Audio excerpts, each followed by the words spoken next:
The corporate lobby fell silent as the workday ended. Everyone froze. The young CEO, known for her ice-cold demeanor, Clara Hale, walked directly toward an ordinary maintenance worker. The man looked up, surprised, his shirt still stained with machine oil. Her voice trembled, but her words were clear. "I don't have a husband, so can I have a date with you?" The entire office held its breath. He stood speechless for several seconds, while she flushed red, heart pounding. Nobody expected those words would change both their lives forever. Before we begin, let me know where in the world you're watching this from. I'd really love to know that. Now let's start. Ryan Cooper had learned to find contentment in small victories, the kind that came from fixing broken systems and watching them function smoothly again, from seeing his daughter's face light up when he arrived to pick her up from school, from the simple satisfaction of honest work that kept them fed and housed even if it never made them wealthy. At 30 years old, he had accepted that his life would be defined by practicality rather than ambition, by being present for Emma rather than chasing career advancement that required sacrificing time with the 6-year-old who depended on him completely. Working as a maintenance technician in the towering headquarters of Hale Industries paid well enough to cover rent and childcare, with enough left over for occasional treats like ice cream cones from the truck that parked near Emma's school on Fridays. The building's residents barely noticed him as he moved through their spaces, fixing elevators and air conditioning systems. His presence registered only when something stopped working and needed immediate attention. Emma was everything to Ryan, the reason he woke before dawn to prepare her lunch and lay out her clothes, the motivation that kept him going through double shifts when emergency repairs required working past his usual hours. She had her mother's quick smile and curious nature, though Sarah had been gone for 4 years now, taken by an illness that had consumed their savings and left Ryan with a daughter to raise and debts that would take years to repay. The elevator incident happened on a Tuesday afternoon when Ryan was conducting routine maintenance checks on the executive floor, testing response times and checking cable tension on systems that served the building's most important occupants. He had just finished adjusting a sensor when the emergency alarm sounded from elevator 3, indicating someone was trapped inside. Clara Hale had been CEO of Hale Industries for 2 years, appointed after her father's retirement and proving herself through ruthless efficiency and emotional distance that earned her reputation as the Ice Queen among employees who respected her competence while never quite warming to her personality. At 29, she had already navigated hostile takeovers and boardroom politics that would have broken executives twice her age, sacrificing personal relationships for professional success that left her isolated despite being surrounded by hundreds of employees. The elevator had stopped between floors, its emergency lighting casting shadows that made the small space feel even more claustrophobic than usual. Clara's initial annoyance at the inconvenience transformed into something approaching anxiety as minutes passed without any indication that help was coming, her phone lacking signal in the metal box that had become her temporary prison. Ryan's voice came through the intercom speaker with calm assurance that immediately cut through Clara's rising panic. "Ms. Hale, this is Ryan from maintenance. I can see you're stuck between 12 and 13. I'm going to manually override the system and get you moving again. Should take about 5 minutes. Can you confirm you're not injured and the emergency brake is engaged?" His tone carried the kind of competent confidence that came from solving problems rather than managing them, from knowing exactly what needed to be done and having the skills to do it efficiently. Clara found herself relaxing slightly despite the continued confinement, trusting this stranger's voice in ways she rarely trusted anyone. The elevator lurched once before smoothly descending to the 12th floor, where Ryan stood waiting with the doors already open, an expression of mild concern rather than the dramatic worry that some people might have displayed.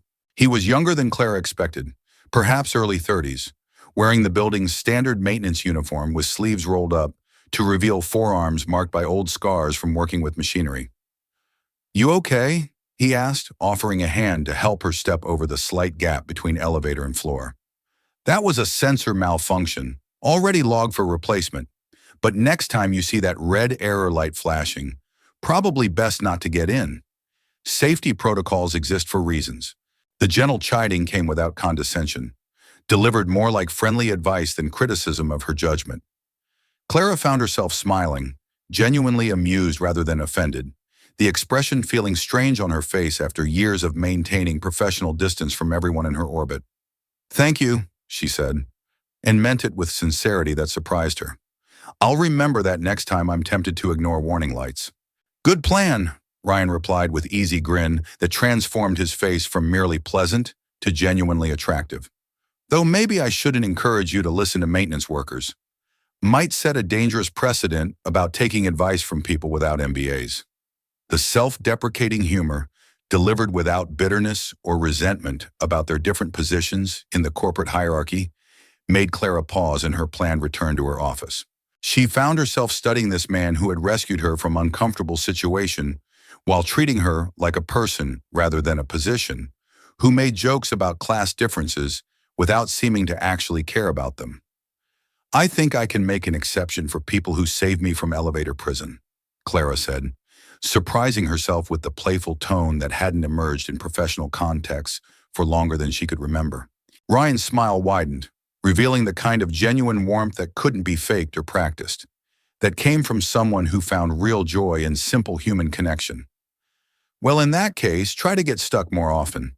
Gives me something interesting to do besides replacing air filters and unclogging bathroom sinks." Sakin, he waved casually and headed back toward the maintenance elevator, leaving Clara standing in the hallway with the strange sensation that something significant had just occurred, though she couldn't quite articulate what or why it mattered. She returned to her office but found concentration elusive, her mind drifting back to the maintenance worker's easy confidence and the way he'd made her smile without any apparent effort or agenda. That evening, reviewing security footage to document the elevator malfunction for the repair order, Clara found herself rewinding the section showing Ryan working to free her, studying his focused expression and efficient movements. The video captured him talking to himself while working, encouraging words directed at the machinery as though coaxing it to cooperate, rather than forcing compliance through technical dominance. Something about his approach, his demeanor, the fundamental decency that radiated from even grainy security footage, made Clara's chest feel tight with an emotion she couldn't immediately identify. It felt uncomfortably like loneliness, like recognition that she had built impressive career while forgetting to build actual life worth living. Clara had earned her reputation as the Ice Queen through deliberate cultivation of emotional distance, a protective mechanism developed after her divorce 3 years ago, when she discovered her husband had been systematically betraying her trust while pretending to support her career. The experience had taught her that vulnerability led to exploitation, that showing emotion in business contexts was weakness waiting to be leveraged, that the safest approach to human relationships was maintaining professional barriers that prevented anyone from getting close enough to hurt her. But something about Ryan Cooper's genuine warmth during their brief elevator encounter had created a crack in Clara's carefully constructed armor, letting through light she hadn't realized she'd been missing. She found herself noticing him in the building with frequency that would have embarrassed her if she'd allowed herself to acknowledge the behavior, watching as he moved through his maintenance rounds with unhurried competence and easy smiles for everyone he encountered. The afternoon she saw him in the parking garage, kneeling beside his old sedan, while a little girl with pigtails sat on the hood, swinging her legs and chattering enthusiastically about something that had happened at school, Clara felt something shift fundamentally in her chest. Ryan's complete focus on his daughter, the tender way he listened to her story while replacing what appeared to be a flat tire, the obvious love radiating from every interaction between them, painted a picture of devotion that money couldn't buy and success couldn't replicate. Emma noticed Clara first, her child's curiosity overriding any awareness of corporate hierarchies or social boundaries. "Daddy, that's the pretty lady from the elevator, the one you rescued." Ryan glanced up with surprise that transformed into that warm smile Clara was beginning to recognize as his default expression. "Hey, Ms. Hale. Just dealing with a flat tire. Nothing exciting, but Emma insisted on keeping me company instead of waiting in the lobby where it's warmer. I wanted to make sure Daddy was okay," Emma explained with the serious concern that characterized children who had learned responsibility early. "And also he promised we could get ice cream after if I was patient and didn't complain." The casual revelation of their routine, the simple transaction of patience rewarded with small treats, the obvious partnership between father and daughter made Clara's throat tight with envy for something she hadn't known she wanted. Her own childhood had been filled with expensive toys and prestigious schools, but empty of the kind of present attention Ryan was giving his daughter while changing a tire in a cold parking garage. "You're always this cheerful?" Clara asked, the question emerging before a professional filter could stop it. "Even when dealing with flat tires and whatever other problems come up?" Ryan considered the question with the thoughtful attention he seemed to give everything, his expression suggesting he understood she was really asking something deeper than surface words indicated. "Not because I have less to worry about," he said finally, wiping grease from his hands onto a rag, "but because I know what actually matters. I've got Emma, we've got a roof over our heads, food on the table. Everything else is just details." The philosophy was so foreign to Clara's worldview, where professional success and material accumulation had defined her worth for so long that she couldn't imagine measuring life by different metrics. Her expensive penthouse apartment felt emptier with each passing day, filled with furniture that impressed visitors, but provided no comfort when she returned alone each evening to silence broken only by her own footsteps. That night, sitting at her desk long after her assistant had gone home, Clara found herself staring at her wedding ring from the failed marriage, the expensive diamond that had represented promises broken before they were even fully made. She had kept it in her desk drawer as a reminder to never trust easily, never be vulnerable, never forget that people would use affection as weapon if given opportunity. But Ryan's words echoed in her mind, challenging everything she'd built her life around since the divorce. What actually mattered? Professional achievements that felt hollow when experienced alone? Wealth that bought comfort but not happiness? Status that commanded respect but never genuine affection? The realization arrived with force that made her physically lean back in her chair, as though the weight of understanding required more space to accommodate. What she lacked wasn't power or money or professional recognition. What she lacked was exactly what Ryan seemed to have in abundance, despite his modest circumstances: a sense of home and belonging and purpose beyond career advancement and wealth accumulation.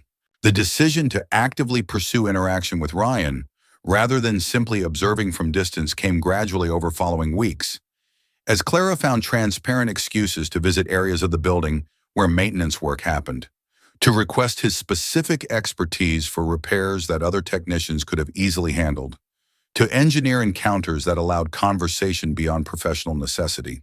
Ryan treated her overtures with the same friendly openness he showed everyone, seemingly unaware or unconcerned that the CEO was paying him unusual attention.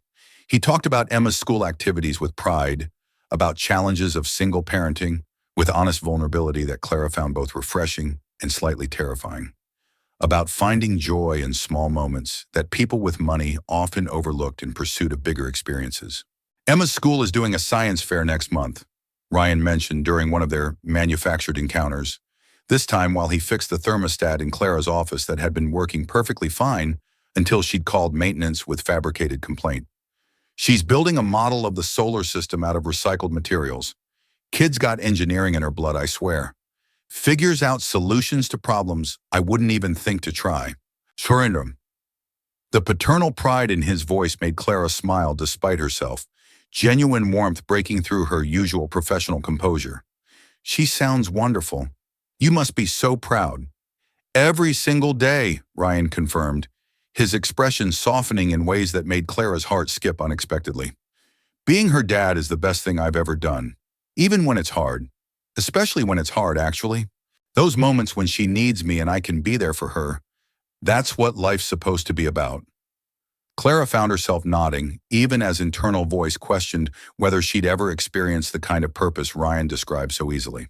Her accomplishments looked impressive on paper, filled her bank accounts, and commanded respect in business circles, but they'd never made her feel the way Ryan clearly felt about his daughter, that bone-deep certainty that life had meaning beyond personal achievement. The conversation continued longer than necessary for thermostat repair, Ryan seemingly content to chat while working, and Clara unable to make herself end the interaction, despite the work piling up on her desk. Eventually he finished, tested the system that had never actually been broken, and packed his tools with the efficient movements of someone who'd done the same task thousands of times. "Thanks for fixing that," Clara said, the gratitude feeling inadequate for what he'd actually given her. which was glimpse into life lived differently than her own. Anytime, Ms. Hale. Though between you and me, that thermostat was working just fine. Might want to check if someone's been adjusting settings randomly. The gentle teasing in his voice suggested he knew exactly what she'd been doing, that her excuses to see him weren't fooling anyone. But his expression carried amusement rather than judgment or arrogance about having attracted the CEO's attention. Clara felt heat rise in her cheeks, embarrassment mixing with something else she was afraid to examine too closely. That evening, instead of working late as usual, Clara left at reasonable hour and drove to the neighborhood where Ryan's address was listed in the employee database. She sat in her car across from his apartment building, watching as he and Emma returned from what appeared to be grocery shopping, the little girl skipping beside her father while he carried bags that probably represented carefully budgeted purchases rather than casual abundance. They looked happy, simply, genuinely happy in ways Clara's wealth had never purchased. And watching them disappear into their modest building, Clara made a decision that terrified and excited her in equal measure. If you've ever met someone who made you want to believe in love again, would you dare to open your heart? Share your feelings in the comments. Clara's decision to actively pursue Ryan, rather than simply orchestrating casual encounters, required courage she usually reserved for hostile business negotiations and boardroom confrontations. The idea of making herself vulnerable to potential rejection, of admitting interest in someone whose life circumstances differed so dramatically from her own, challenged everything she'd built her identity around since the divorce that had taught her caution about trusting romantic feelings. But the alternative, continuing to exist in her emotionally sterile penthouse while watching Ryan's warmth and authenticity from safe distance, felt increasingly unbearable. Something about his presence had awakened hunger for genuine connection that professional success couldn't satisfy, reminded her that humans needed more than career achievements and financial security to feel truly alive. The parking garage confrontation happened on a Friday evening when most employees had already left for the weekend. Clara having deliberately waited until she knew Ryan would be finishing his shift and heading home. She found him by his car, loading tools into the trunk with Emma sitting in the passenger seat, already buckled in and clearly ready to go. "Ryan," Clara called out, her voice less steady than she'd intended, betraying nervousness she rarely allowed others to witness. "Can I talk to you for a moment?" He turned with expression of mild surprise that transformed into something more cautious as he registered Clara's unusual level of tension. "Sure, Ms. Hale. Everything okay? Building emergency I need to handle?" "No emergency," Clara said, moving closer while acutely aware that several other employees were within earshot, that whatever she said next would likely become office gossip before Monday morning. "I need to ask you something personal." Ryan's eyebrows rose, but he nodded, leaning against his car in posture that suggested openness despite obvious uncertainty about where this conversation was heading. Emma watched with unguarded curiosity through the car window, her face pressed against the glass in a way that would have made Clara smile under less nerve-wracking circumstances. "Are you seeing anyone?" The question emerged more bluntly than Clara intended, her usual polish abandoning her at precisely the moment she needed it most. "Dating anyone, I mean. Do you have a girlfriend or partner or anyone you're involved with?" Ryan's surprise was evident, his expression cycling through confusion and dawning understanding before settling on something that might have been concern. "No, Ms. Hale, I'm not seeing anyone. Haven't really had time or energy for dating since Emma's mom passed. Why do you ask?" This was the moment Clara had been rehearsing in her mind for days, the point where she either pushed forward into vulnerability or retreated behind professional distance that was safer but ultimately suffocating. She took a deep breath, aware that several co-workers had stopped their own departure preparations to watch this unexpected drama unfolding in the parking garage. "I don't have a husband," Clara said, the words feeling simultaneously brave and terrifying. "I'm divorced, have been for 3 years, and I've spent that time convincing myself that being alone was preferable to risking getting hurt again. But watching you with Emma, seeing how you approach life with kindness and genuine warmth despite whatever challenges you face, you've made me remember that loneliness isn't actually safety, it's just emptiness with better PR." She paused, gathering courage for the final push. "So I'm asking, probably inappropriately and definitely unprofessionally, can I have a date with you? Can I take you and Emma to dinner or coffee or whatever you'd be comfortable with, so I can get to know you outside of building maintenance emergencies and thermostat repairs I didn't actually need?" The silence that followed felt eternal, Clara's heart pounding so hard she was certain everyone in the parking garage could hear it. Ryan stood motionless, expression unreadable, while Emma's face pressed even harder against the window, with excitement that suggested she at least approved of this development, even if her father remained uncertain. Finally, slowly, Ryan's face broke into a smile that started small and grew until it completely transformed his features. "You're making everyone in this garage think I'm the luckiest guy in the world," he said, his voice carrying wonder and amusement in equal measure. "The CEO of Hale Industries just asked me out in front of half the company. Is that a yes?" Clara's voice came out smaller than intended, vulnerability showing through in ways she usually never allowed. "It's a yes," Ryan confirmed, pushing off from his car to stand directly in front of her, close enough that she could see the warmth in his eyes that matched the smile on his face. "Though I should warn you, dating a single dad means Emma's going to be third wheel on most of our outings. We're kind of a package deal."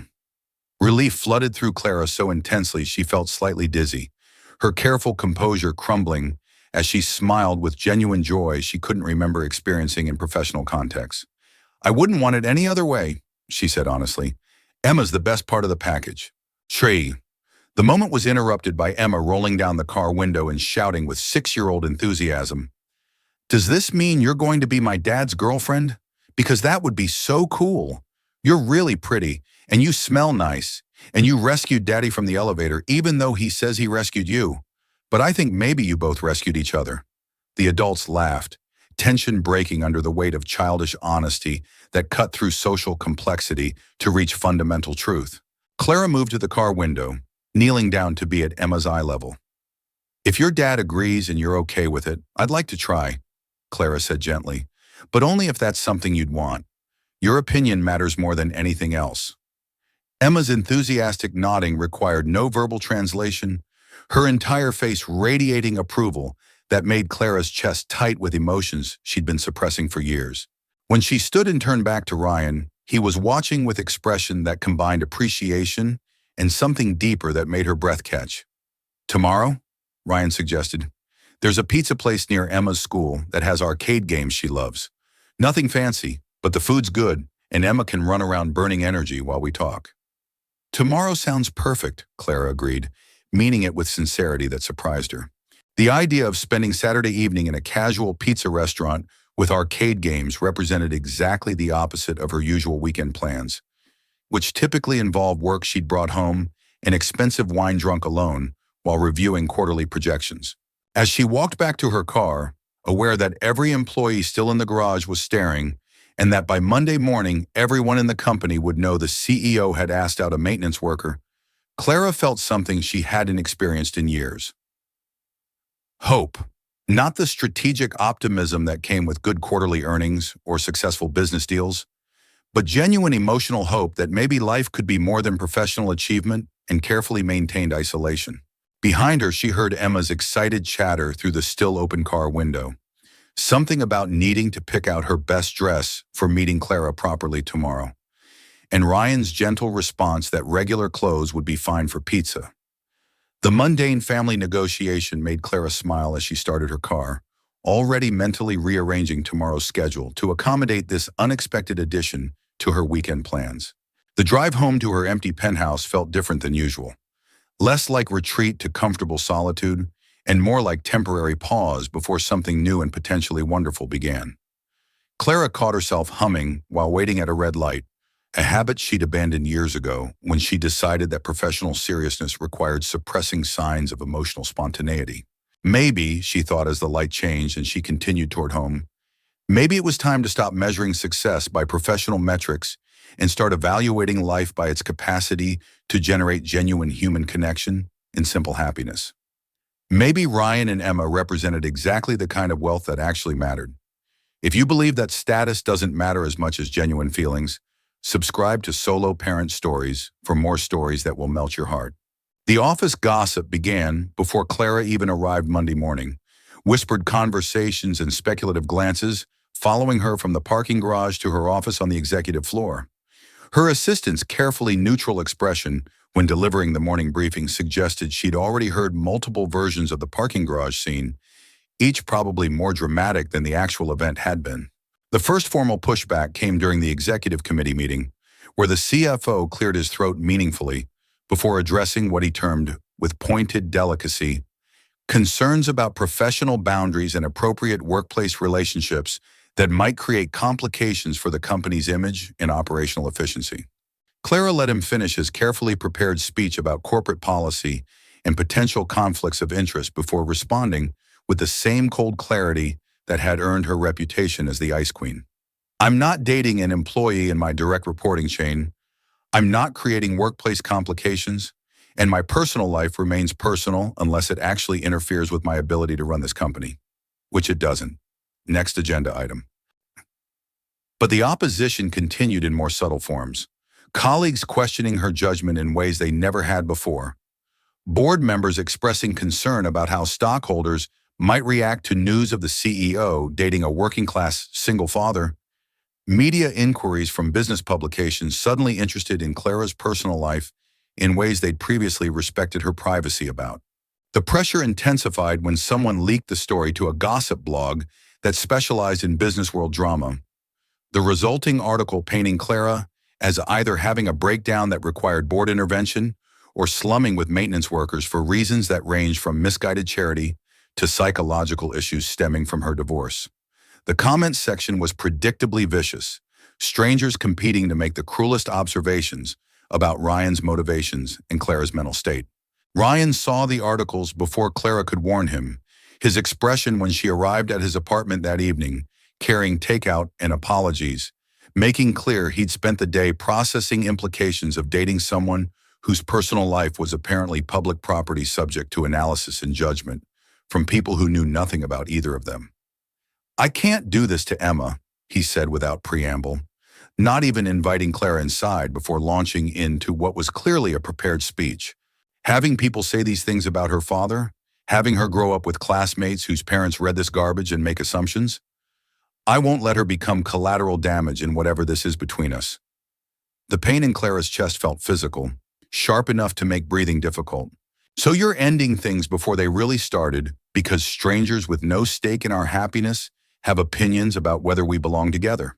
I'm ending things because I have a responsibility to protect my daughter from situations that will make her life harder, Ryan corrected, though his voice carried less conviction than his words suggested.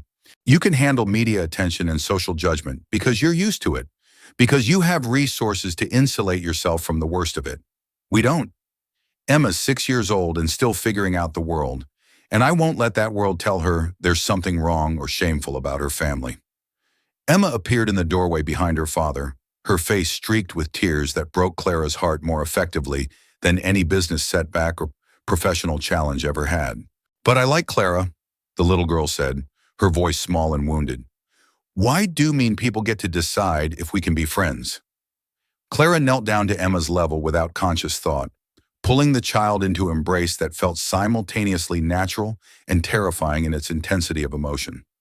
They don't get to decide, she said fiercely, and I'm not going anywhere unless your dad genuinely wants me to leave, not because some strangers wrote nasty things on the internet. Looking up at Ryan over Emma's head, Clara continued with conviction that surprised her with its strength. I've spent 3 years building walls around my heart because one person betrayed my trust, and I decided that meant everyone would. But you've shown me that protection without connection is just sophisticated loneliness, that being safe from hurt also means being safe from joy.